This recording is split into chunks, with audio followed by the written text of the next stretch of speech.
말씀 잠언서 25장 보겠습니다.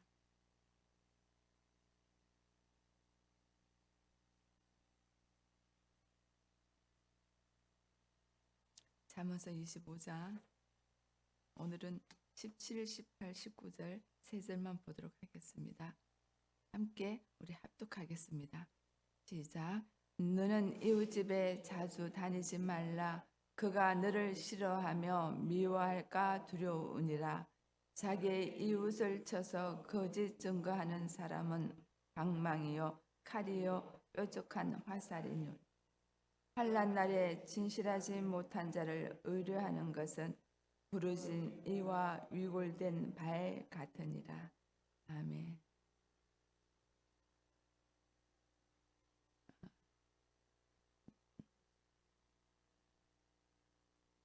사실은 마지막 절까지 다 마치고 싶었는데 세 절밖에 제가 보지 못했습니다. 오늘 17절, 18절, 19절 계속 잠언서는 지혜자가 어떻게 해야 될 것인지를 우리에게 알려주는 말씀입니다. 특히 17절, 18절은 이웃에 대한 우리들이 어떻게 이웃을 대할 것인가 하는 말씀이 있고 19절 마찬가지입니다. 환난 날에 우리가 어떻게 지혜자로 서야 되는지를 알려주는 말씀인데 17절 한번 다시 읽겠습니다. 너는 이웃집에 자주 다니지 말라. 그가 너를 싫어하며 미워할까 두려우니라. 아멘. 이 말씀을 어떻게 해석할지를 잘 몰랐습니다. 세 번역에 보니까 이웃집이라 하여 너무 자주 드나들지 말라. 그가 실증이 나서 너를 미워하게 될지도 모른다 라고 해석을 했습니다. 이 말씀은 이웃집에 가는 것을 자제하라는 말씀으로 들려집니다. 왜 그럴까요? 혹시 이 말씀이 이웃의 사생활을 우리 믿는 자들이 지혜자들이 방해해서 그 사람의 마음 미움을 사게 되기 때문에 우리들은 이웃집에 자주 가지 말라는 것일까요? 아니면 지나친 이렇게 가깝게 너무 가까운 관계가 되면 사람들 간에 이렇게 지겨움도 느끼시고 또 혐오감이 들게 만들까요? 그래서 결국 소중한 이웃을 잃어버리게 될까봐 성경은 우리에게 그렇게 말씀하시는 걸까요? 여러분 생각은 어떤지 잘 모르겠습니다. 그래서 우리가 짐작하건대 이웃에게 자주 다니는 그 시간에 기도하는 자리로 많이 오는 것이 맞지 않나. 저는 그렇게 생각해 봤습니다. 우리가 이웃하고 나누는 매일의 그 시간들이 혹 하나님과 매일마다 교제하는 시간에 방해가 되기 때문에 이런 말씀을 주셨나 하는 생각을 해보기도 했습니다. 성도의 우리 이 성도와의 공동체는 이웃 관계인가 가족 관계인가 저는 우리 공동체를 한번 생각하며 함께 나눠보고 싶었습니다. 성도들의 공동체 우리가 이웃이라고 그러면 우리 성도도 되고 또 이방인들 이웃도 우리가 되지만 이 말씀을 조금 하나님 말씀으로 비춰본다면 성도들 지금 이 땅 가운데 지금 우리는 이웃집 자주 못 다닙니다. 그죠? 우리 환경은 저는 옆집 분하고 한 번도 얘기를 해본 적이 없습니다. 안녕하세요 이렇게 인사하면 엘리베이터를 타면 마스크를 쓰고 안경을 쓰고 항상 모자 쓰고 계신 분이기 때문에 한 번도 얼굴을 정확하게 모릅니다.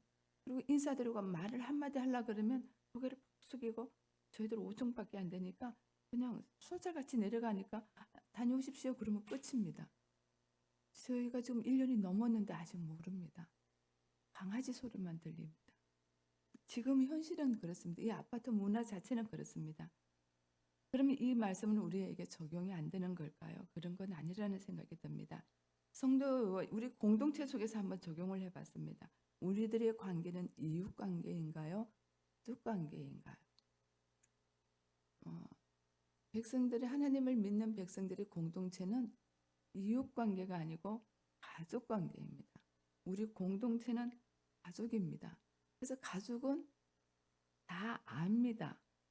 우리 가족을 이웃집에 자주 다니지 말라 그런다고 그들과 교제하는 것을 우리가 멈춰버리면 혹시나 내가 그 사람하고 자주 만나는 것이 상처가 될까 봐, 또 그 사람 마음을 아프게 할까 봐, 또 그 사람을 잃어버릴까 봐 공동체 간에 교제하지 않는다라는 말씀으로 이 말씀을 받으면 안 될 것 같습니다. 그러면 이웃집에 자주 다니지 말라. 그가 너를 싫어하면 미워할까 두려운 거라는 얘기는 무슨 얘기입니까? 그럼 우리 공동체, 믿음의 공동체가 아니고 이방 공동체일 수도 있다라는 생각을 해봤습니다. 하나님을 만난 자와 하나님을 만나지 않은 자로 우리는 성경 자문에서 계속 우리는 예, 나누어 읽고 있습니다. 하나님이 계신 자와 하나님이 계시지 않는 자. 우리는 하나님 안에 있는 자와 하나님을 모르는 자, 선한 자와 악한 자, 지혜 있는 자와 지혜가 없는 미련한 자의 관계를 우리는 지금 계속 목도하고 있는데, 그 이웃집에 자주 다니지 말라는 것은 하나님을 믿는 백성들이 믿지 않는 백성들 집에 자주 드나드는 것을 우리에게 절제하라고 말씀하시는 걸로 해석되어졌습니다. 우리 믿는 공동체는 자주 만나야 됩니다. 이렇게 새벽마다 매일 만나고 성경 공부하면서 매일 만나고 또 서로를 위해서 매일 기도해주고 그들의 어려운 점, 아픈 점 있으면 우리한테 같이 나누며 그것을 위해서 함께 기도하, 그의 sak사들을 우리가 다 알고 기도하는 관계가 성도들의 관계라면, 이 말씀은 그가 너를 싫어하면 미워할까 두렵다라는 그 사람을 잃을까 두려운 것보다 우리가 믿지 않는 백성들과 자주 교제하는 것을 한 번쯤 절제하라는 말씀으로 저는 보아졌습니다. 그 시간에 혹시 우리가 주님을 잃어버리고 그 시간에 그들과 나누는 시간에 혹시 하나님과 기도하는 시간을 잃어버리고 그 시간에 내가 해야 될, 내가 마땅히 해야 될 하나님의 백성으로서의 일들을 우리가 놓쳐버린다면 그 시간은 절제해야 된다라고 생각합니다. 지금 이 시대에 이 말씀을 어떻게 적용해 볼지 여러분도 오늘 한번 묵상해 보셨으면 좋겠습니다. 18절에 보니까 또 이웃에 대한 얘기가 나옵니다. 자기 이웃을 쳐서 거짓 증거하는 사람은 방망이요 칼이요 뾰족한 화살이라고 그랬습니다. 자기 이웃을 쳐서 거짓 증거하는 사람. 자, 10계명 9계명에 거짓 증거하지 말까, 너 이웃에 대해서 거짓 증거하지 말라는 계명에도 나와 있습니다.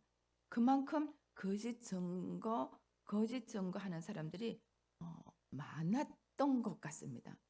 그래서 그 시대에서는 이 말씀이 하나님의 계명에 넣어질 만큼, 왜냐하면 그때는 법이 많지 않아, 이렇게 뭐라 그럽니까? 이게 하나님 말씀 외에는 그들의 세상 법이 없었습니다. 그래서 제사장들이 그 일들을 감당하고 그랬기 때문에 때로는 나의 유익을 위해서 이웃을 이렇게 거짓 증거해서 그들에게 아픔을 주고 그들의 것을 내가 뺏는 일들을 많이 있었던 것 같습니다. 그래서 이웃을 쳐서 거짓 증거하는 사람은 방망이요, 칼이요, 뾰족한 화살, 다 이거는 살인 무기입니다. 전쟁 때 치러지는 살인 무기입니다. 방망이는 흩어버리다, 부수다, 사물을 파괴시키는 위력을 가진 전쟁 무기 중에 하나가 이 방망이였습니다. 칼은 말할 것도 없습니다. 살인 무기입니다. 뾰족한 화살, 치명적인 무기입니다. 이웃에게 쳐서 거짓 증거하는 그것은 그 사람을 죽이는 것과 같다라는 뜻입니다. 이웃을 해치려고 의도하는 거짓 증거자는 곧 그 사람을 살인하는 것과 같기 때문에 그렇습니다. 하나님은 거짓 증거라는 거짓말 자체는 하나님이 정말 싫어하는 거잖아요. 그렇죠? 우리 믿는 자들이 거짓말하는 거, 우리 아이들한테도 다른 건 다 한 대, 뭐 회초리를 때려도 한 대 때릴 것을 거짓말하고 속이면 우리는 더 경계를 많이 하고 그 아이에게 매를 대서라도 거짓하는 것을 나쁜 거, 하나님이 기뻐하지 않는 것이라고 가르칩니다. 특히 거짓 증거하도록 만드는 것은 사탄입니다. 그러니까 하나님의 백성들이, 내 안에 예수가 있는 분들이 이런 거짓 증거에 말려들면 저는 안 되지 않겠습니까? 성경은 그 시대뿐만 아니라 오늘 이 시대에도 거짓 증거하는 사람을 하나님은 경계합니다. 왜냐하면 그것이 살인을 일으킬 수 있기 때문에 그렇습니다. 그 사람이 잘못되는 것보다 우리가 소홀히 빠집니다. 우리가 거짓 증거하고 그 사람을 아프게 하고 그 사람에게 살인하는 죄를 우리가 저지른다면 우리가 소홀히 빠지는 죄 가운데 있기 때문에 하나님은 이것을 경고하고 있습니다. 19절에 보니까 환난 날에 진실하지 못한 자를 우리 한번 19절 보겠습니다. 시작. 환난 날에 진실하지 못한 자를 의뢰하는 것은 부르진 이와 위골된 발 같으니라. 하나님 사랑과 이웃 사랑을 우리에게 말씀하셨다면 오늘 우리 믿는 자들, 오늘 예수가 우리 안에 있는 자들을 위한 말씀을 오늘 19절에 주고 있습니다. 환난 날에 진실하지 못한 자를 의뢰하는 것은 부러진 이가 부러지면 굉장히 아픕니다. 그리고 음식을 먹을 수 없습니다. 위골된 발이 삐끗해서 발이 털어진 발입니다. 그리고 비틀거리고 흔들거립니다. 걸음을 제대로 걸을 수 없는 사람입니다. 이런 발과 같다라는 겁니다. 어떤 사람이 환난 날에 진실하지 못한 자를 의뢰하는 사람. 여기서 진실하지 못한다는 것은 신실하지 못하다, 부정하게 행동하다, 배반하다 라는 뜻을 가지고 있습니다. 자, 이 배반한다는 것은 사람과의 배반도 있지만 하나님을 배반하는 자, 진실하지 못한 자, 하나님을 배반하는 자를 의뢰하는 것은 부러진 입, 음식을 보아도 먹지 못하는 부러진 입을 가진 자와 비틀거리는 걸음을 걷지 못하는 자와 같다라는 겁니다. 환난 날을 주석에 보니까 이 환난 날은 이렇게 고통과 재앙의 날, 전쟁, 천재지변, 질병, 동료로부터 배신당하는 것. 자, 우리가 흔히 느낄 수, 지금도 이 자연재해도 우리가 경험하기도 하고 질병도 아프기도 하고 또 동료 간의 배신, 사람들의 안에서 마음의 아픔을 경험하기도 합니다. 이런 것들이 환난 날일까요? 이런 아픔이 있을 때, 이 세상 살아가면서 너희들이 힘들고 지치고 아플 때에, 병들었을 때에, 고통을 당할 때에, 세상 기준으로 봐서 정말 이렇게 쫄딱 망했을 때에, 아무것도 가지지 못했을 때에 진실하지 못한 자, 하나님을 배반하는 자를 의뢰하는 것은 너희들이 부르신 이와 위골된 발 같다라고 말씀하시는 말씀일 수도 있습니다.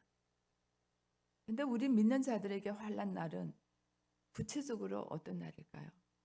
그럼 우리에게 전쟁도 없습니다. 천재지변도 없습니다. 질병도 없습니다. 그래도 병원이 있으니까 그런 대로 괜찮습니다.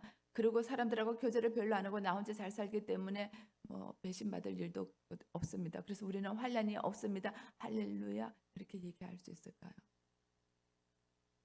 조금 더 깊이 하나님 중심으로 환난 날을 우리가 한번 생각해 보았습니다. 이 환난 날은 하나님의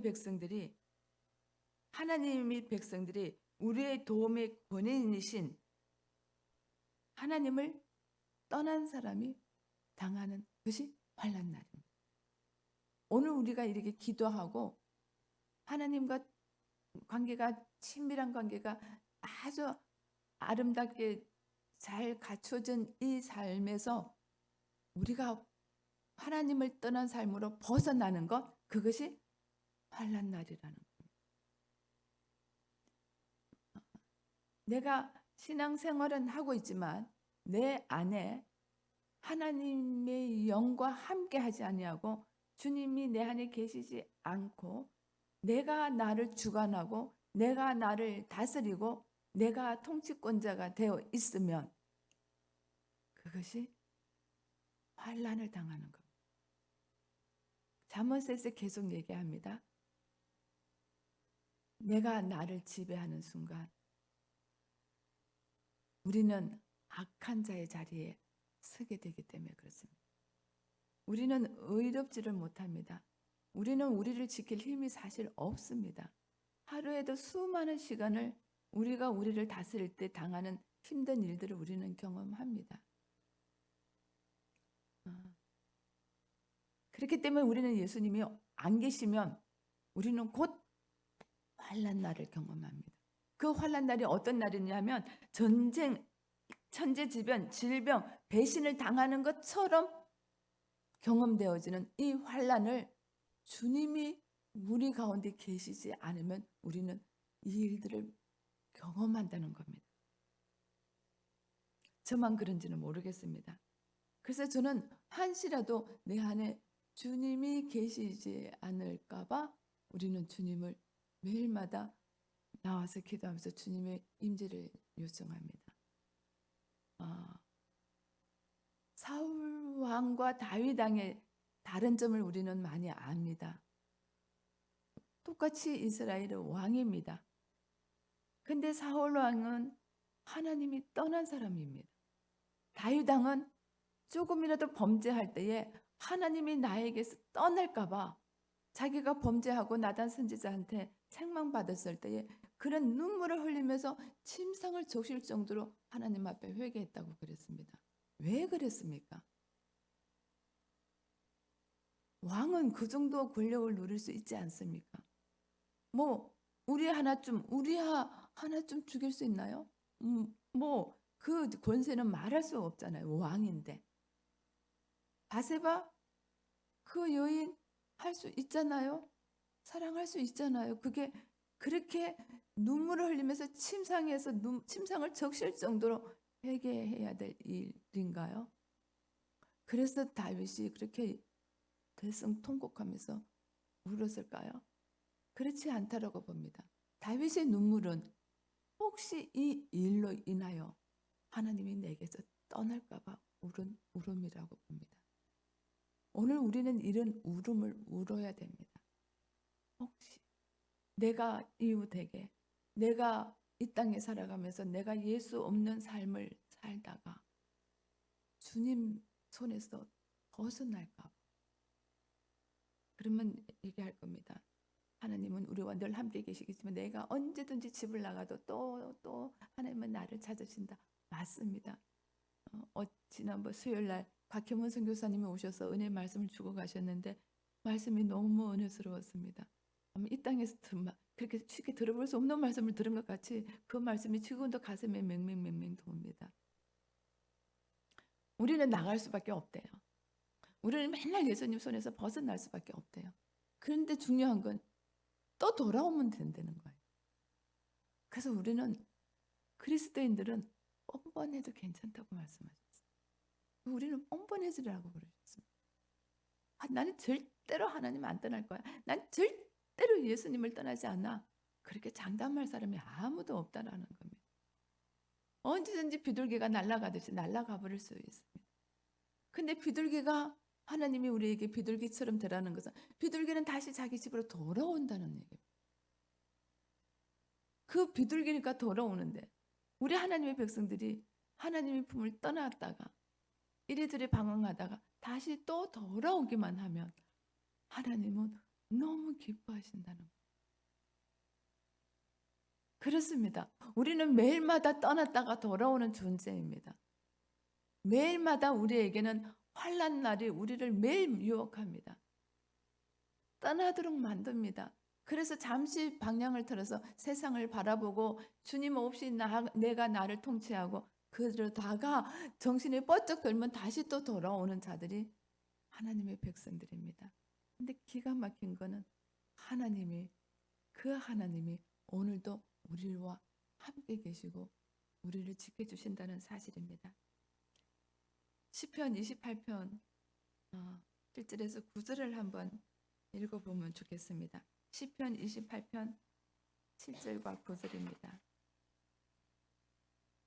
시편 시편 잠언 앞입니다. 27편 7절에서 9절입니다. 28편 7절에서 9절 821쪽이네요. 우리 함께 한 소리로 읽어보셨으면 좋겠다. 시편 28편 7절에서 9절 821쪽입니다. 시작. 여호와는 나의 힘과 나의 방패이시니 내 마음이 그를 의지하여 도움을 얻었도다. 그러므로 내 마음이 크게 기뻐하며 내 노래를 그를 찬송하리로다. 여호와는 그들의 힘이시여 그의 기름 부음 받은 자의 구원의 요새시로다. 주의 백성을 구원하시며 주의 산업에 복을 주시고 또 그들의 목자가 되시어 영원토록 그들을 인도하소서. 영원토록 그들을 인도하시는 분이 우리 하늘 아버지십니다. 나의 힘과 나의 방패 되시고 내 마음이 그를 의지하여 도움을 얻을 분이 하나님 아버지십니다. 그래서 내 마음이 크게 기뻐서 노래로 그를 찬송하리라 그럽니다. 그래서 우리는 매일 기쁩니다. 돌아올 곳이 있기 때문에. 잠언서에서 우리 나누지요. 숨을 곳이 있어서 우리는 기쁩니다. 환난 당할 때 갈 곳이 없어서 방황하는, 요새 우리 어린아이들이, 유치원 아이들이 갈 곳이 없어서 방황하는 애들이 너무 많답니다. 그런데 우리는 갈 곳이 있습니다. 숨을 곳이 있습니다.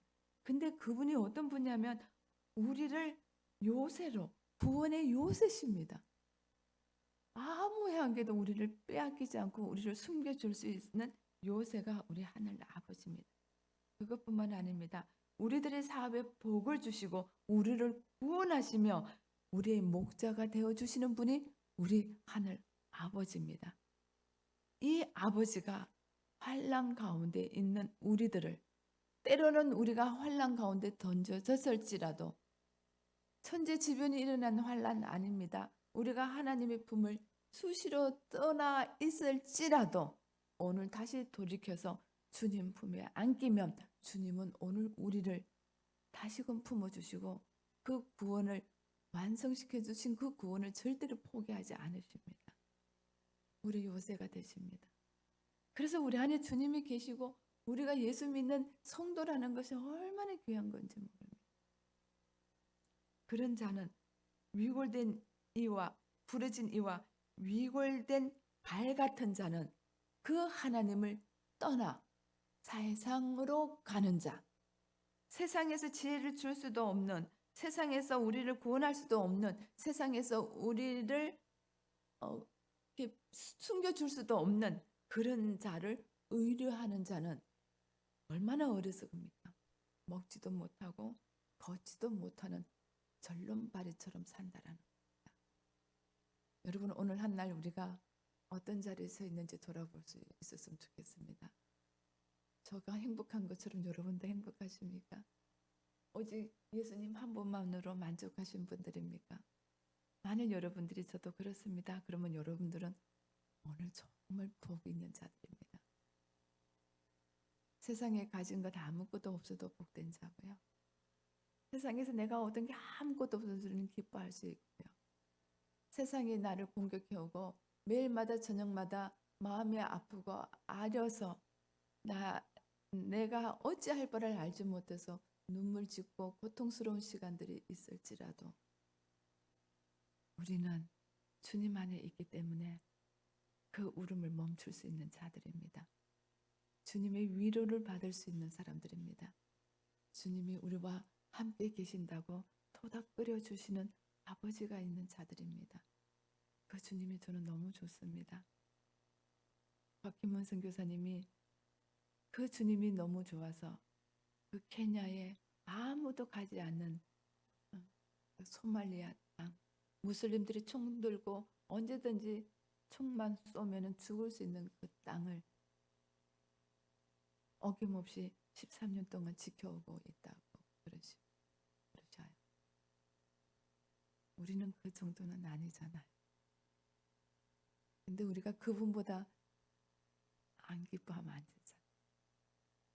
물론 그분은 하나님이 행하신 일을 보며 정말 기뻐하셔요. 그 딸 신디라는 딸이 있는데 여기도 사진에 걸려 있습니다. 너무 화사하게 웃는 거예요. 그 장애인 사역을 하고 있는데 그 아이도 선교사입니다. 초등학교 6학년 때까지 가서 한 번도 그 땅을 떠나본 적이 없어요. 그래서 걔가 아기 수화로 장애우들 몇 명 앉혀놓고 장애우들하고 예배는 조용합니다. 소리가 안 들리고. 그런데 막 춤을 추면서 웃어요. 이 수화로 춤을 추는 겁니다. 근데 그 춤추는 모습이 너무 아름다운 거예요. 진짜 하늘에서 내려온 천사가 춤을 추는 거예요. 이분이 오셨을 때 제가 물었어요. 어째서 그렇게 신드는 얼굴이 천사같이 그렇게 환하고 그러냐고. 그 땅이 20대 젊은 아이들, 얘는 지금 10대부터 갔으니까 그렇게 있을 동안에 그렇게 기뻐할 수 있는 환경 전혀 아니잖아요. 40도가 넘는 곳에서도 예, 뭐 그것뿐이겠어요. 이번에는 어떤 곳에 가서 이렇게 그 집을 이렇게 성도들 집을 청소를 해주면서 이틀 동안 청소하고 나니까 진드기가 붙어가지고 진드기가 온몸에 붙어가지고 몰랐대요. 샤워하고 씻을 때도 몰랐대요. 막 가렵더래요. 그러고 보니까 진드기가 딱 붙어가 떨어지지, 샤워를 해도 떨어지지가 않아. 그러니까 그 진물들이 그것 때문에 가려워서, 그게 어때 선교사님 뭐 혼자만 그런 일을 당하겠습니까? 그 신디도 그렇게 당하는데, 근데 신디는 그렇게 좋대요. 예수님과 함께 있는 게 너무 좋대요. 그래서 걔는 화나는 걸 본 적이 없대. 가족도 그렇고 거기 함께 사역하는 선교사님도 방을 여자 선교사님과 방을 같이 쓴대요. 근데 그런데요, 신디는 캐션 아주 질문이 이게 이상한 아이라는 거예요. 어떻게 걔는 화를 안 내지? 그래서 아빠가 신디한테 물었대요. 너 어떻게 그렇게 할 수 있는 거지? 아빠, 주님이 내 안에 계시잖아. 그러면 됐잖아. 이렇게 얘기를 합니다. 여러분, 정말 이런 환경에서 우리가 신디만큼 안 기쁩니까? 이렇게 막 진드기병에서 막 짓물러서 막 가려워서 막 긁고 이러지는 않잖아요. 한 곳에 가기 위해서 13시간, 14시간을 이게 뭐지 비포장 도로로 막 털렁털렁 그거 가고 끝나고 나면은 이랬으면은 앞이 노랗답니다. 너무 흔들거려서. 그런 곳을 뭐 13시간, 14시간 달려가서 사람들 만나서 복음 전하고 이런 거 다 안 하지. 근데 우리는 왜 안 기쁜지. 자, 우리는 이제 하나님이 어떤 우리에게 어, 찾아오시는지, 저에게 찾아오시는 모습, 여러분에게 찾아오시는 모습이 다르겠지만 어떤 모습으로 때로는 고난을 통해서 찾아오시더라도, 때로는 아픔을 통해서 우리에게 놓고 하시더라도, 때로는 내가 알지 못하는 정말 비밀한 것으로 나에게 찾아오셔서 내 심령을 놓고 하시더라도 우리는 우리 안에 계신 주님과 동행하면서 그분을 모셔드리고 그분과 함께 할 때에 우리의 기쁨이 세상에 빼올 수 없는 기쁨으로 하나님께 영광을 돌렸으면 좋겠습니다. 예수님이 내 안에 계시잖아요. 그러면 됐잖아요. 예수님이 우리 아빠잖아요. 그러면 됐잖아요. 오늘 예수님이 나를 너무 사랑하시잖아요. 구원하여 주셨잖아요. 하나님이신 그분이 우리를 위해서 스스로 죽어 주셨잖아요. 그러면 됐잖아요. 오늘 한날을 예수님 한 분 때문에 정말 행복하고 기뻐하는 우리들이 되기를 주님은 오늘 너무 원하셔서 이 말씀을 주신 것 같습니다. 우리 함께 기도하겠습니다.